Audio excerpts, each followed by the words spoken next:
So this is a quick warm-up that you can do before any session. We're going to start off with our arms. So we're putting our fingertips onto the sort of pads in the palm of our hands, our thumbs are sticking out, and we're doing little rotations of the arms. You want to make sure you're stood nice and tall, your shoulders are down, your hips are neutral. So what we don't want is you to be sort of sinking forwards and having a big arch in your back. Equally, we don't want to be sort of have your back flattened. We just want this nice neutral spine. You'll see a nice little dip in there, but your hips are aligned. They're in a straight down position, if you like, on your pelvis.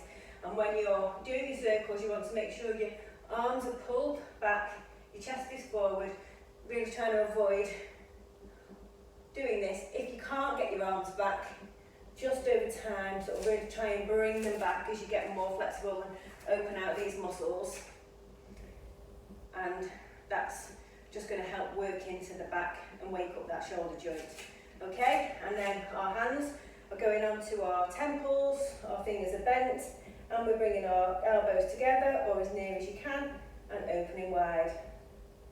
Again, you're in the nice neutral spine, straight position, shoulders are down, and we're just going to do a few of these just to warm up the shoulders and the upper back area as well. Okay, and then we're just going to stand with our arms again, shoulders down, hands out in front of us, shoulders, chest lifted, our arms pulled back, and we're just going to push up. Make sure your tummy button is just drawn in towards your back, just to very lightly pull your stomach in so that your whole torso area feels nice and solid and well supported, and the only thing that's moving are your arms. Okay, so that's the upper body part. And sit on the floor, and you're going to just put your knees in front of you, your feet out in front of you I should say, and then just let your knees drop from side to side. If this is too uncomfortable for you, an alternative is to sit with your legs straight out, nice and sit straight up through your tailbone, put your hands at the side of you to support yourself if you need to. Always think about pulling these shoulders down, and you can just bring your toes round. So we're just starting to work in to that hip joint, and then you can position your feet if you want to do this version.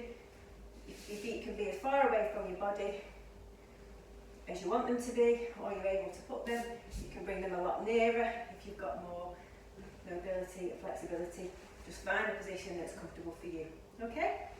Now we're going to go on our hands and knees, all fours, feet are down, and we're going to do cat-cows. And we're going to just come up with our head down, push up, head back, push down, to wake up our spine, and then we're going to come into a flat back. We're going to lift this arm up just to get a little bit of a twist into our upper back, and we're going to come down and go on the other side, and we're going to come back up again, repeat it on the other side.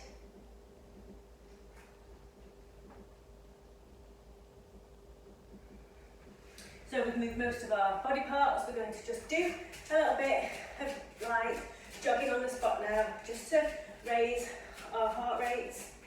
You can roll your shoulders. If jogging's too much for you, you can just step side to side or march. If really not comfortable with anything with your feet or your knees or your ankles, you can stay in a nice strong stance, and you can just pump your arms backwards and forwards. Or you can do a split stance, and that's going to again start to get your heart rate going. Okay, so just find what's comfortable for you. A little bit of jogging, a little bit of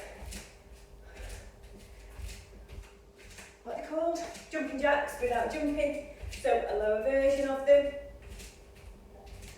And then just to bring some twisting into this warm up, we want to do a light squat and then just bring our hands up round. So I just want us to start to just get these muscles warmed up that twist the body. It's quite often the little twisting actions that we do when we feel a little pull in our back, the back of our hips. So we just don't want to neglect the fact that we need our bodies to twist. Okay, and then the version without any squatting is just to turn round, bring your hands up and let your foot turn round, just to allow you to sort of move into that position. So you just go in at diagonal, across with your hands swooping up, and then we'll just do a little bit more jogging on the spot, marching if you prefer, side stepping if you prefer, or super easy but effective option is just pumping your arms backwards and forwards. So hopefully by now you should feel nice and energised, a little bit out of breath as you can hear I am, which is a good sign. That's what we're looking for, feeling nice and warmed up and ready for a workout.